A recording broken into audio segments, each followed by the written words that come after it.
Ready. Good morning and good afternoon to everyone. Welcome to this webinar. It's been a month, two since we've had a chance to do it. Well, 2 months since we had a chance to do it. First one since the convention, which was an extraordinary event. And I was going to have the people we had playing the garbage cans do the intro on this thing, but we couldn't quite arrange that. So I went with Michael Phelps.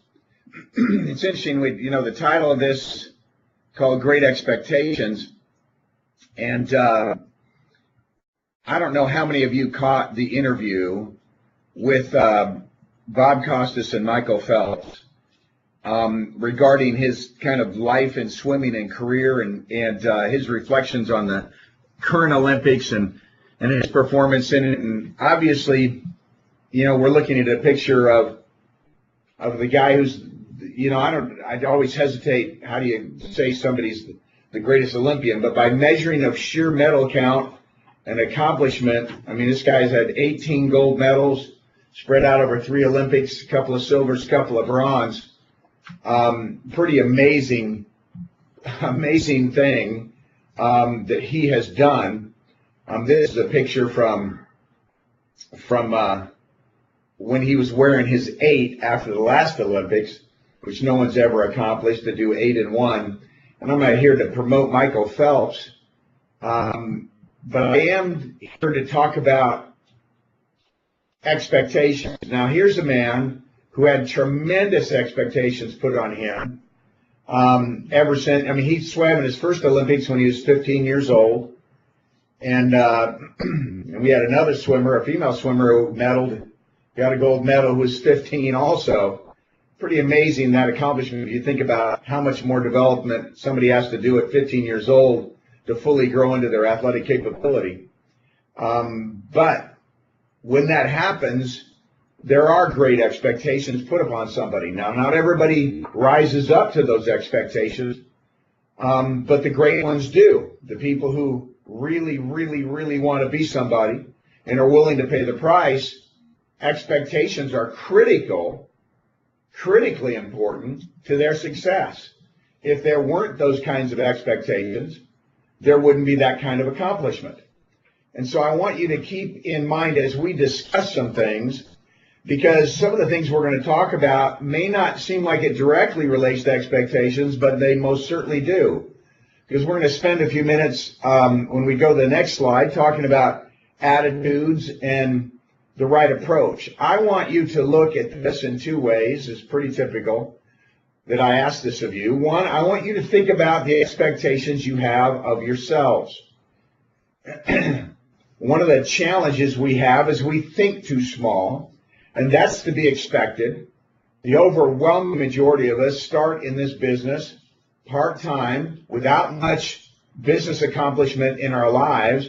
Maybe not that much accomplishment across the board. Maybe we weren't A students and honor students, and maybe we didn't graduate with the honors, or we weren't great athletes, and all of those things that on the low end side were true about me. I was not a great athlete. I was not a superb student. Any of those kinds of things. So there was nothing really in my background other than I had married a tremendous woman that would say that, hey, this is a guy that's going to go do something special and have a chance to become a giant of the industry. But I got around people from the very beginning that held up very high expectations and created standards of excellence for me that really challenged me and brought out the best. When I think back to teachers in school, in the classes I did very well in, they were always teachers who knew how to challenge me and to pull that out of me. And so they didn't cuddle me, they encouraged me, but they never let me settle for less than my best. And while my best wasn't always unbelievable, you keep stacking up, excellent performances, and you'll end up with a great business, and more importantly, a great life. And so I want to talk about in this process of holding up expectations of yourself, and the second way, thinking about how do I get better at helping my teammates think bigger? How do I get better at holding up expectations for them? How can I be effective as a leader raising up giants? You know, in the process of my career, having a giant, you know, recruiting a giant like Swan Nguyen, or recruiting a giant like Ed Milet, or others, Jeff Levitan, and then anyway, I can keep going on down it, and then overlapping leadership into those organizations to wonderful people. When I think about these guys, you know, and I just spent time yesterday with someone who I think is going to be an absolute giant too. Spent time with his SMBDs. I'll come back to that. And Eric Olson, and who I also think is going to be a giant of the industry. There are others. I mean, right down the street from me is Penny Oy. What a leader she is. Andy Wynn on the other side of the country. Now I'm in trouble because now I'm not, you know, all of a sudden I'm not going to be talking about Real or people like that. You know, but the point is, these were all people that were in our hierarchy originally. And how do you create expectations for people like that? If you don't, then you hurt them. You hurt their career. So one of the questions I want to ask you as I go into this, do your people suffer from having you as a leader? Or are they blessed? Now, if you're a good person, there are lots of ways that you can give to people that make a tremendous difference in their life. But one of the areas that I see us not performing in to what I think we should, so here I am creating an expectation for all of you, is in holding up a standard of belief in people that when they rise to it, they really have a chance to win. So, great expectations. This Olympian had it in his coach that he had for 16 years, who constantly told him he could be the best. He won races by 100th of a second, 200ths of a second, hundredths of a second. Had he not had somebody holding up those expectations, if that hadn't caused in him the work ethic and all of that stuff, I promise you, right, we're not looking at a picture of him right now. The line between being good and great is so little, it's amazing. The line between great and mediocrity is also a very fine line. And one of those differences is expectations. It's having mentors and leaders that hold up high expectations or great expectations. So let's talk about the attitude we got to come into this with. So, first thing, always be excited. 90+% of whining, that's supposed to have two N's in it.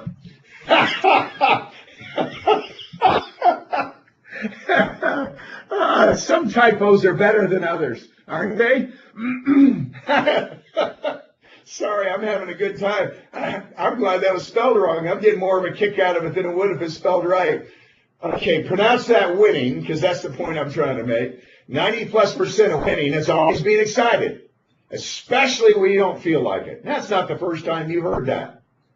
But understand, if you're going to hold up expectations for people, the first one you got to hold up is some level of excitement, of emotional involvement with what we're doing. And that is a requirement of you also. Do you really think you can get somebody to rise up to some standard without you being excited? The only standard you can get people to rise up to when you're not excited is going to sleep early. Probably going to sleep during a conversation with you. And so you've got to think through this. And, sorry, drink a little water here. So, by the way, 90+% of whining is not being excited. So, Trevor's sitting next to me, wincing over this typo. Of all words. Anyway, let's go ahead. Here's the next one. One of the things that keeps us from holding up expectations for people is guilt. Now, what do I mean by that? When I say don't feel guilty, leaders understand this. Strong leaders understand this. Here's basically what we owe people, right? We have two primary responsibilities. First one, give them a real opportunity. So we ask ourselves, is this a real opportunity? Is our industry powerful? Right? Is the compensation in our industry powerful? The answer is yes and yes. Is our business platform extraordinary? Absolutely. Now the question is, are we going to provide the leadership? So the next thing we owe them is we got to prove it. There's the correct one. By winning, right? You got to prove it by winning yourself. We got to win. You got to make money. You got to save big money. You got to earn big promotions. You got to set the standard again. Again, can you hold up the expectations you want to? You can, and you need to do everything that you can to hold up expectations before you've done all this. But then you can hold up the expectation by showing them how hard you're working and how good a field trainer you are and how much you're growing and how effective you're becoming in the field and how you're doing a knockout BPM. These kinds of things are how you set the standard when you're coming up, right? Your personal recruiting, that kind of stuff. But these are our two responsibilities. I look at a person and say, hey, we're going to provide you with a great opportunity, a quality opportunity, and we got people here winning at all levels. From that moment on, it's now up to you. We're going to help you, but it's your business. You got to step up. You got to bring it every day, right? If I'm a coach and I got an athletic team, I'm going to coach them well, right? We're going to do everything we can to be a winner. And then I've done what I can do, and you got to step up as a player and rise to this opportunity, right? We're not here to mother you. We're not here to hold your hand. We're not running a daycare center, though I've held hands and felt like it sometimes. Sometimes it's a little bit of a part of it. But I got to get people through that phase, of acting like employees and being pansies as quick as I can. I'll come back to that.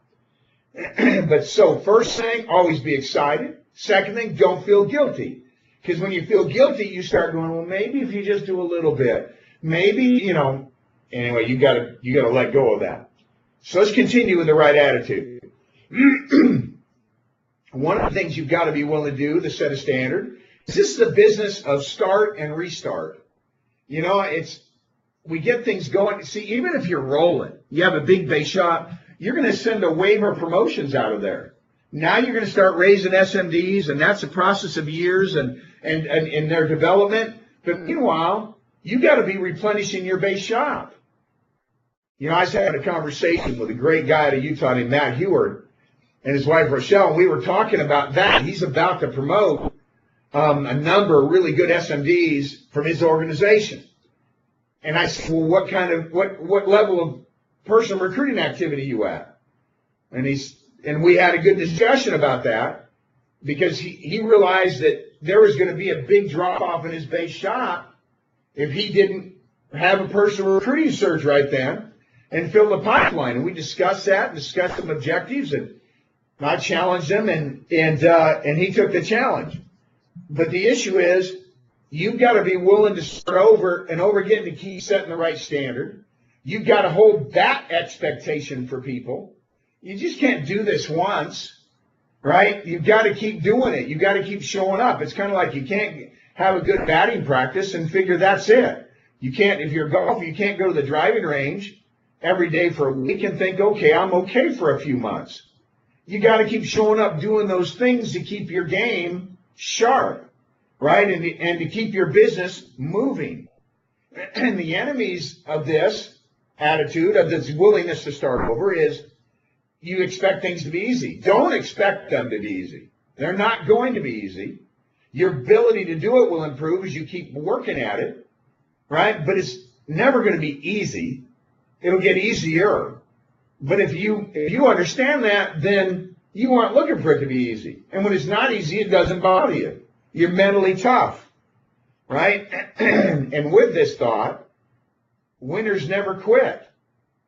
And so now we think about the attitude of being excited, not being guilty. You've got a spirit of always being willing to start over. One of the things about having that spirit and, that served me in my career is I never ever needed anybody too much. And so I was always able to keep holding them expectations.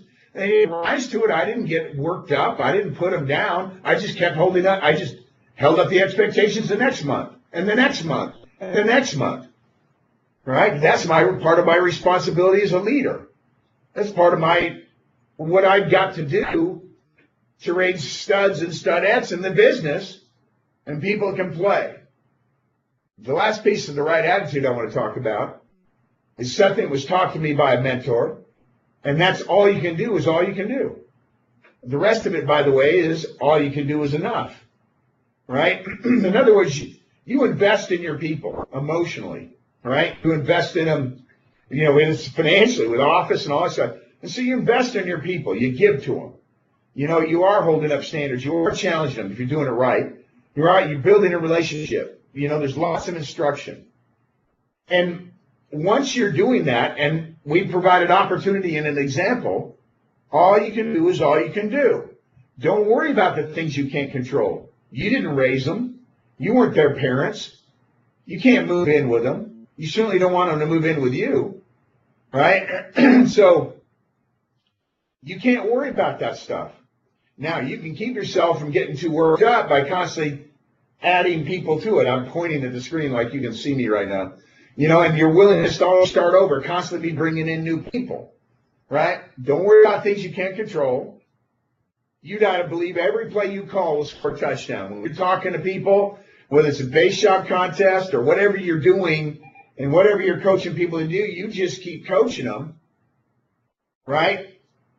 Even though most of them aren't going to score a touchdown, you got to keep showing up, giving presentations, doing corporate overviews, getting out in the field and doing another presentation, going back for another close, doing prospecting some more. You got to expect everybody to join, everybody to buy, but people won't. But you create that expectation. Why? Because it increases your percentages. So that's a spirit you've got to have for yourself. That's a spirit you've got to exemplify for others. So you create the right environment for excellence. Bottom line, do everything you possibly can and let it go. Right? That's what you got to do. So, here we are. Before we go to this, let me introduce it. One of the great, obstacles to maintaining expectation, I see it again and again and again. There are people right now on this call that really have suffered from this. One of them is me. And this challenge is what it is. And you got to learn how to face it and overcome it. And the challenge that I'm talking about right now is something called leadership fatigue. Now, I put a picture. You see there, most people don't join. I'll come back to that. There's a picture of Jimmy Carter, former president of the United States, a wonderful human being, a good man, loving husband and father, became president of the United States. Was there for 4 years. I don't think I saw a guy get older faster in 4 years than Jimmy Carter. The responsibility of the presidency just beat him up. And he gave a State of the Union speech near the end of his 4 years where he looked out at the people of America and he said, basically, the best is behind us.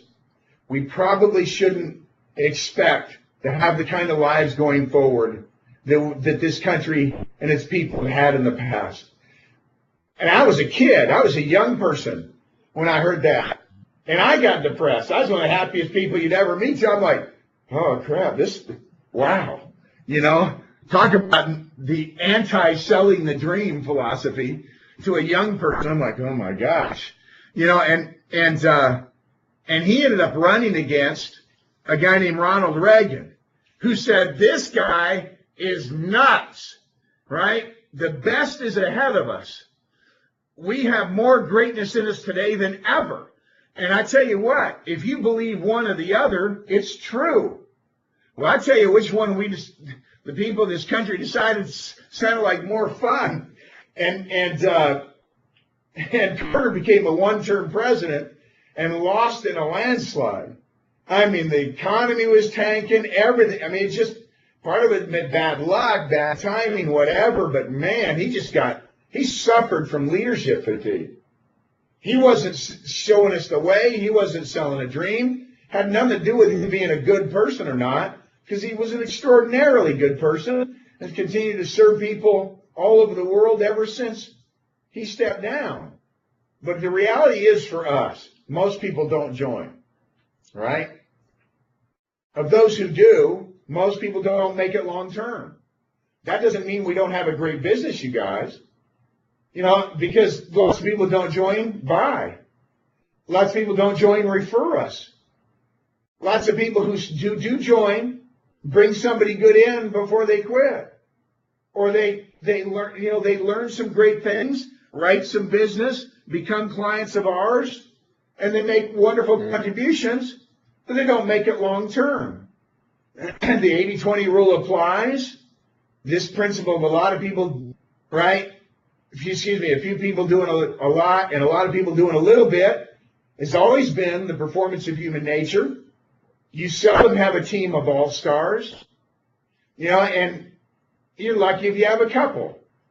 You know, high school football teams don't have 15 people from their team going to play Division I football in college. They usually don't have any. Maybe one. And that guy's the standout. You know, and so understanding that about people, you've got to accept that, not let it bother you. Enjoy talking to people, you know, about your business, even whether they join or not. Enjoy the relationships and the friendships you're adding to your life. Be excited about the ones that are coming on board. Be excited about the relationships you're building with them. Be excited about the people you meet through them.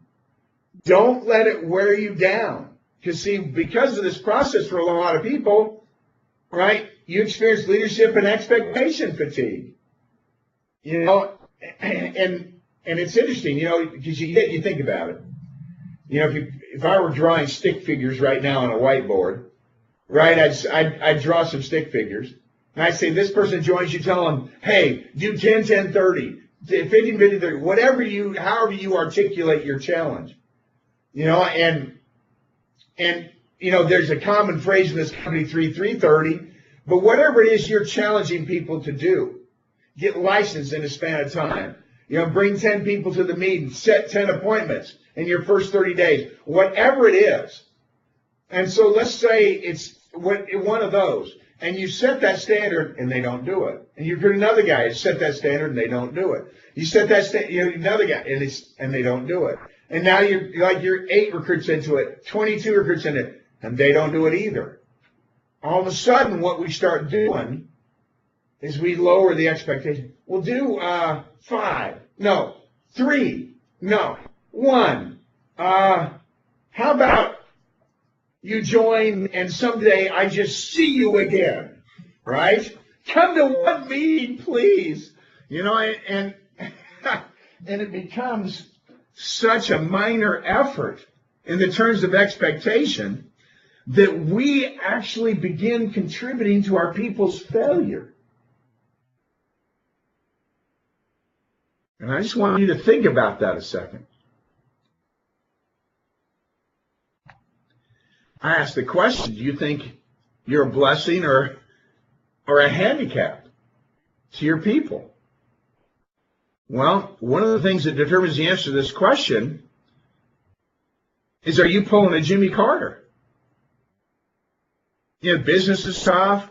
Being an entrepreneur is tough. Becoming a multimillionaire is tough. That's why everybody isn't one. But you got what it takes. You're in an opportunity that can facilitate it. We've got leadership. Shoot, even this webinar can help you. My goodness. But you've got to never stop believing in people. What do they have if they have a leader who stops believing in them? They have nothing. Crap, worse than nothing.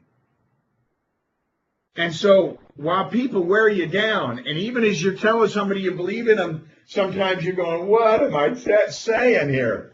You know, I know that's part of it. The leadership fatigue is something you've got to face and overcome. You know, work out a little bit more, right? Get a little more sleep. But go back to those attitude things I was talking about, especially that, right? Always be positive thing. Always be believing in people. Always be believing. It'll make your relationships better. Excuse me. Everything will be better. Okay. Because let me tell you about a sure way to lose. You see, the only sure way for people in this business to lose is to give up. Because you keep on trucking, really making an effort, you just learn. You keep learning and getting better and better, and pretty soon your results start improving. Momentum increases. You know, your excitement and your belief and your conviction increase. And you become a player, right? But as you look at the issue of people giving up, lack of encouragement should never be the reason. In other words, your efforts to encourage them should never let up. Just like I said, you never stop believing, you never stop encouraging. And the issue is when you do, they feel it. Now, a lot of you don't give enough encouragement just to begin with. All right, you'll check up on people, ask what they're doing, but encouragement is not a big enough part of the equation. Understand, people quit for emotional reasons. I don't feel good enough. I don't believe in myself. I'm full of doubt. I'm not saying the same thing different ways. And encouragement is part of the antidote to that while they're building their personal strength and making self-improvement. And so, since the only sure way is to give up, we've got to, in our expectations, right, and in our spirit that we bring to the table, bring what it takes to help people and to stop them from giving up. So part of these things are, and I'll rattle through it, have confidence in your people. See each person as a winner. Let people know you think they can win. Recognize each accomplishment, no matter how small. Never think you can stop selling the dream. And people need to be constantly reminded of the rewards that follow their sacrifice. Look at that list, right? Don't let discouragement, and certainly don't contribute to discouragement in your people. Express your confidence and belief. See them as a winner. They feel it. You see them as a winner. Rather than think about the few things you struggle with them, sometimes you don't even like them that much. There are always a few things about people that I respect and admire. And I will think about those things when I talk about them. Because if I think I'm struggling a little bit, lifting them up in the terms of the way I feel about them, I start thinking about those 2 or 3 things I really like. What a great family person they are. You know, what a good, honorable, honest person they are. And I'll think about those things, even though they may not be kicking it in the business. I'll think about those things, and it causes me to speak to them with more respect and with more energy and with more appreciation. People feel that, just like they feel the opposite. So there is no sure way, in a sense, to when you got to keep calling plays and doing work and all that stuff, because not every play you call is gonna win for you. But there is a sure way to lose, right? Most definitely. And so you bring that spirit to it. And what I'm saying when I say no sure way to win, there's no sure way to keep everybody in the business. There's no sure way to keep everybody from quitting. All right? Some people are just going to give up. They're not tough enough. It's not their season. Get some bad breaks, and they just never wanted it bad enough in the first place. But you've got lots of other people who, when you provide this environment, are going to rise up to the challenge and really do something special. And so as a couple of concluding slides of this, and then I'm going to talk to you a few minutes about something else. I want to talk to you about the power of your example. All right? Cool ant here. One of the astounding things about an ant is how many times their body weight they can carry around and carry great distances. You know, I don't know what it is about an ant that makes them strong relative to us, but it's impressive. You know, and so I want you to be mighty in that way. Be the best recruiter on your team. Now, for some of you, that's not going to be that hard, right? But you got to set that example before other people start rising up to it. Be the best field trainer on your team. Be the best salesperson on your team. Be the best presenter on your team. Make the most money on your team, which energizes you, gives you a magnetism that exceeds your people skills. And you look at those things about expectation. Now, how much easier is it to create an expectation on your team if you're all those things? If you step up, like there are leaders, you know, many leaders in this company, they're the best recruiters, best field trainers, best salesmen, best presenters, right? Making the most money. That makes it easier for them to stand up in front and say, step it up, folks. You know, rise up to this challenge. Okay, next slide to finish this thought. The power of great expectations. For many of your people, your expectations are their greatest hope. Hear me loud and clear on this. For many of your folks, your people, your teammates, your expectations are their greatest hope. Your expectations have to be high enough for them to win. See, if you tell somebody, hey, you can get to the promised land by recruiting a person every other month, right, an app or two a month, and that's how you get to big money, that's how you get to be financially independent, you'd be lying to them. So if you hold an expectation, that's one thing if their expectations supplement their income a little bit part-time. I'm talking about somebody who comes in here with a dream, you know, a bigger dream, something they want to change their life. Then your expectation of them has to be high enough for them to win. It's critical. All right? Again, don't be an enemy to their success by holding a small standard. And the last one is you got to keep challenging them, and you got to keep helping them, and your challenge is to help them think bigger. Always going to be there to be done. Think bigger, think bigger, think bigger.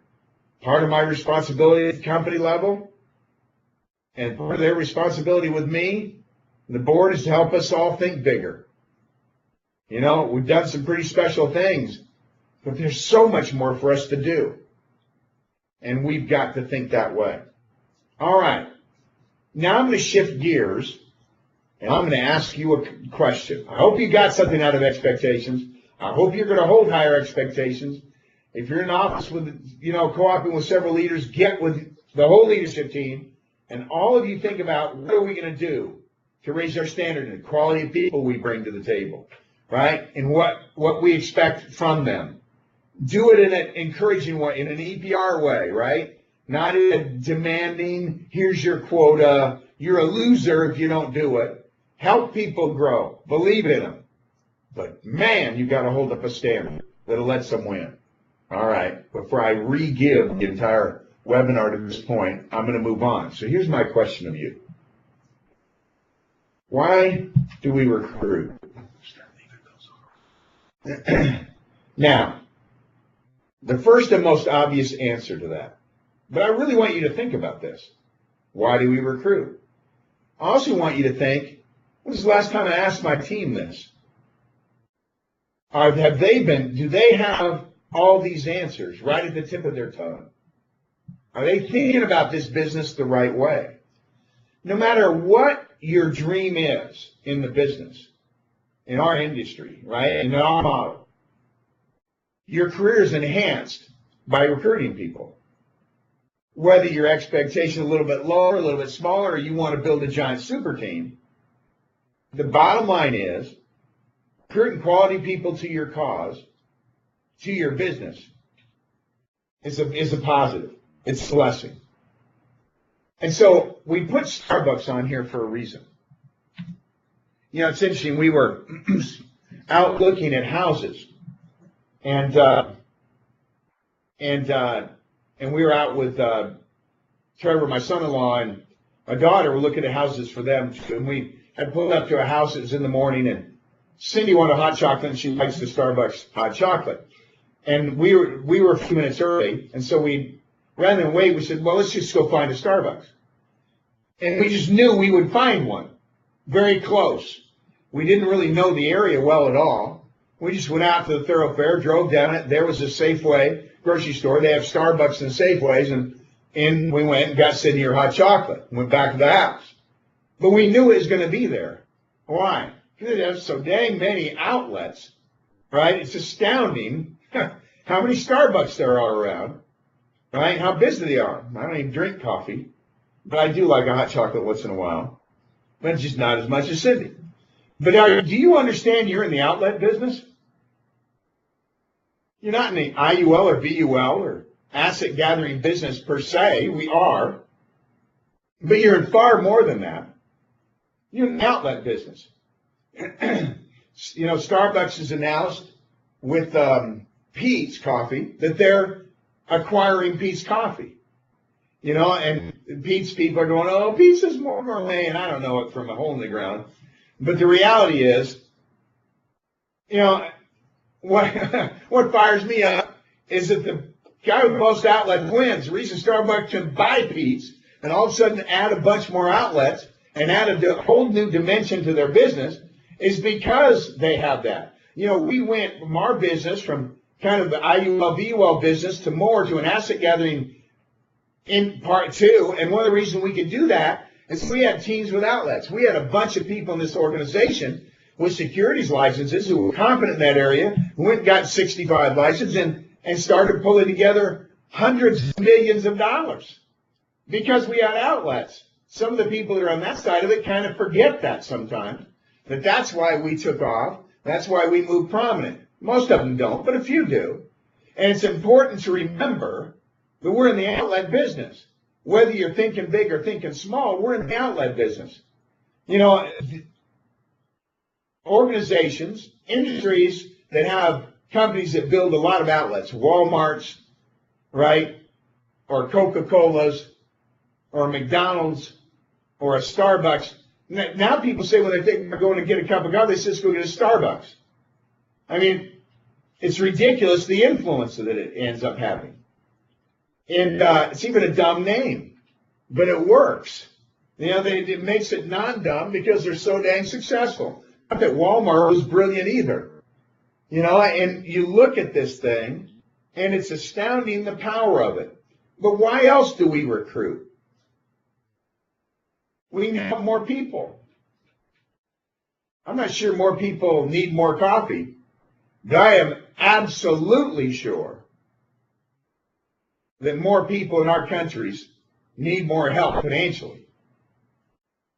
We can't help enough people. As vast as our marketplace is, and we're like 0.00 of the, you know, of making major market penetration. I want us to be like Starbucks, right? I wish they would say, and some of you have brands, if the brand were just only WFG, I wish they'd say, I need a WFG. And then people would say that when they need help financially. We need to help more people. Here's another reason we recruit. We want to build a business. Here's another reason. We want to make more money. By the way, some of you think if I could just make $100K, well, come on. By the time you pay taxes and some business expenses, right? You know, a bunch of you aren't earning $100K, and you'd be thrilled to have it, right? I get it. I haven't forgotten where I came from. The reality, it isn't much, and I would like to challenge you, now we go back to expectations, to think much bigger than just making $100,000. That's a mileage marker I want you to blow by on your way to $250,000 and $500,000 and $1 million. When you get close to that, I'll talk to you about that and go into 2 and 3 and 5. But to do it faster, to do it stronger, to do it in a more dependable way, you need more outlets. Now, I want our drive to be because we're helping people. We do want to build great businesses for our families, take care of our loved ones. We do want to make more money. And bottom line, we need to have people to build. And so I start you here, one, to make the point about outlets and an increased focus on outlets. And let's define an outlet for our business. Starbucks, we're looking at one in that picture. You know, it's a store. Our outlets is a licensed, field-trained, competent person who knows how to give a presentation, to recruit, and how to do presentation, to sell. And that's an outlet. You need 10 in your base, then 20 in your base, then 50 in your base, then 100 in your base, then 500 if you can get there, right? The outlets. But are we done when somebody's an outlet? Is there more to it? No, we say we want to build them, right? Now I got another question. What does building mean? What's it mean? Just stop a minute. We use the word all the time. What does building a person mean? I mean, you think about it in context of as a parent, building your children. But think about it in terms of being a leader in our business. You've recruited somebody. They want to move forward. Your greatest responsibility, your greatest privilege of the business is building them. But what does it mean? Does it mean getting someone licensed? Does it mean field training them? Does it mean teaching them a business system? Does it mean improving their people skills? Does it mean getting them promoted, then promoted again and promoted again? The reality, yeah, it does mean all these things, right? They're all true. Don't go to the next one yet. They're all true. In part of building, we've got to get them licensed. We've got to show them how to do the business and teach them the system, right? If they need to know how to treat people better, how to speak EPR, how to sell the dream, how to get them promoted. And you do those things. But I want to spend some time talking with you for a few minutes here on what it really means. I spent time with Eric Olson's SMDs yesterday talking about this. You know, I wanted to simplify this a little bit and so you can understand really what you've got to be doing. Because if I had to pick two things right now, as I look out at the company, and I'm always trying to pick things to cover in the webinars that really can make a contribution to your business lives. So I think about you, I pray for you, I worry about it, right? But as I look out at the company, one challenge I want us to rise is continue to hold up expectations for people, right? You can't have a great life without great expectations. It just doesn't happen, right? And there's another thing that you've got to understand. You've got to learn how to build leaders, and you've got to understand what it means and how to do it. And so let's talk about this. What building really is to build someone is most fundamentally to change the way they think. Okay, now some of you say, well, that was anticlimactic. I knew that. Well, look around you. How many leaders do you have surrounding you? How many people that are really kicking it? Now, does that mean, right, you're not an effective leader? Well, maybe you're new in the business. Maybe it's had not enough time has passed. But, daggone, if you're going to try on the shoe and it fits, and you got to face this one. If you wish you had more leaders, then you got to listen up. Because one of the things that I came to understand with the help of some extraordinarily capable mentors is that changing the way people think is, in leadership, our business. people come into this business. We've had previous webinars on employee mentalities and middle-class mentalities and small thinking and negative thinking, and so our task, our greatest challenge is to change the way people think. If you're going to build somebody and you want a different, which means you want a different result, right, from them in the business, the first thing you would attack is thinking. I'll give you a little illustration. I'm sitting in a meeting on a Tuesday night. Only been to the business a couple of weeks. And they tell me, and they tell everybody in the meeting, hey, we're going to start holding meetings on Saturday, and so we want you to come there. If you're serious about the business, you'll come on Saturday. And inside myself, I said, who they kidding? I laughed inside. Why? Because I thought like an employee. I've been working the state of California, and that's 9 to 5, Monday through Friday. Don't talk to me about Saturday. That's my day. Well, a few weeks later, I started coming on Saturdays and worked 6 days a week for about the next 11 years. Still put in plenty of 6-day weeks, just like you do. But some of you think, what? All right, and they had to go to work on that thinking. No, Rich, it is your day, but it's your day to build your business. Everybody can be full-time on Saturday. We go from being a team of part-timers to a team of full-timers on Saturday. You go from being a part-timer to a full-timer. All that kind of stuff. And, pour it on. This is about you and your dream and your success. I went, oh, yeah. I guess I won't stay home and watch sports or cartoons, the things I used to do.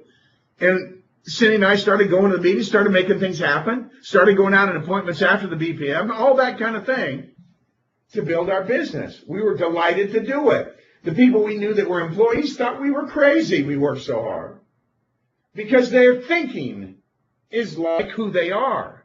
It's like what they earn. Their thinking is like their accomplishment. Well, that's true of all of us. And so our job as leaders is to work every day at changing people's thinking. Well, I'm not sure I want to work this hard. You got to help them change that thinking because that's what will get them to the promised land, right? This is what it's got to be done, and you can do it. It's just like somebody conditioning. If you get on an elliptical, which is an exercise machine, and you haven't been doing anything like that, and you go at it hard for 5 minutes, you're sweating, you're wheezing, it may not even be good for you, right? So, but if you do 5 minutes and keep doing 5 minutes every day, well, then you can go to 10 minutes. And it's not that hard. And then you can go to 15 and then 20 and then 30 because your capacity increases. The business is no different. Your capacity to handle the adversity, the no's, the challenges, the stuff about people that can drive you crazy, all is something we get better and better at dealing with. But I want you to understand, changing the way people think is the big deal, right? And before you can change your performance, you got to change your thinking. And so this is I'm concerned I'm just not doing a good enough job on this right now. That you've got to start challenging people's thinking by showing up on a Tuesday night or whenever it is, right? Or keeping a more positive demeanor or all these things. And you've got to talk to people. Let's talk about the way you think about this.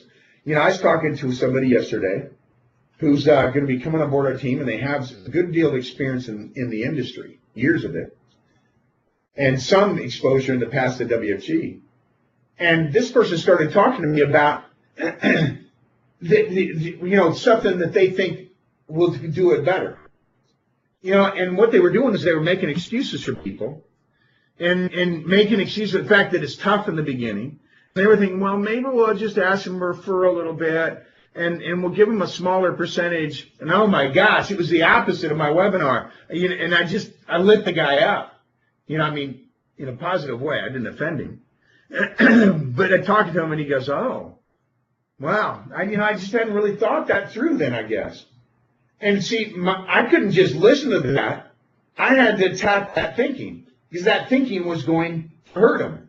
So in that moment, I was building him. Right? Let's say we'll give an exaggerated example. You're in the field, you're working with a guy's new guy, and he's got license. You say, okay, you give the presentation this time. And they give him the presentation to this couple, and the couple says, well, I don't understand. And the guy goes, well, pay better attention. What are you, stupid? And he shocks the people, and he goes to the mother, they go, can I ask another question? I hope it's not as dumb as the last one. Now, that would be ineffective. And by the time you've been in this as long as I have, which I'm in my 33rd year, I've actually had a couple of guys who did stuff like that. And it should be no shock to you that they did not make it long term. But it should also come as no shock that I immediately would attack that kind of thinking. That people should be treated. You say, you think it's okay to say whatever you want to say to people because it's your opinion. But you've got to understand, you've got to think differently. You've got to understand people deserve more respect than that. Right? And you got to change your thinking about how you treat people. All right? You got to understand what's acceptable and what isn't. And you might talk about values and you might talk about even spiritual principles to somebody like that. Right? But fundamentally, you've got to change the way they think. That's your task in everything. And I think you can have greater clarity on truly building people if you do. Right? That's the game. Wow, we've got enough time. I've enjoyed this conversation. It reinforces it for me, so I consider that one of the real positives for me in doing this.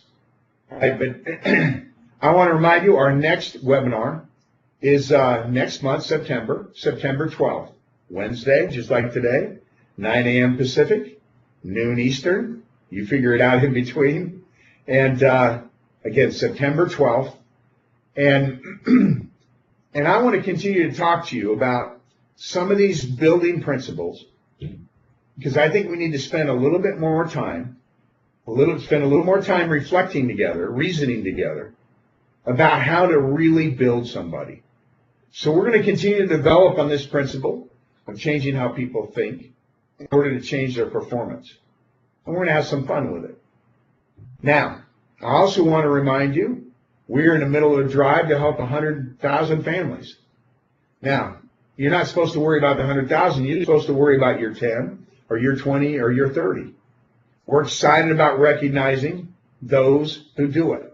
We will be having events all over the country in October on a regional basis at the end of October to recognize those of you who stepped up in this.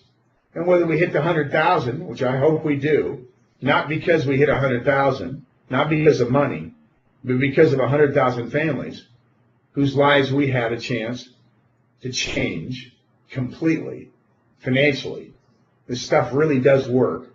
My own life has been blessed by it for years, financially. And I know when you get your act together, life gets better. And we're the people to help them get their act together. I hope you see that, in the level of importance that you should. Okay. But so it's 10, 20, 30. I want you to keep it in mind and keep pouring on. Because we had 100 days to do it, and we're into that pretty good already. And so redouble your efforts if you're behind. Keep pouring it on if you're on pace to hit your goal. But again, at the end of the day, that's why we're in the outlet business. And that's why I challenge you. And if you're not thinking enough about how important what you do is, I want you to change your thinking. All right? If by doing so, your results will improve. And then I will have contributed to building you.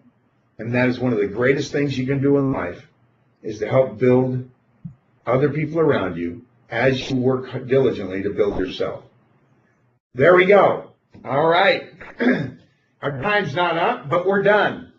Appreciate being in this with you. Thanks for being a part of it. Let's stay after it. Have a good August. Bye.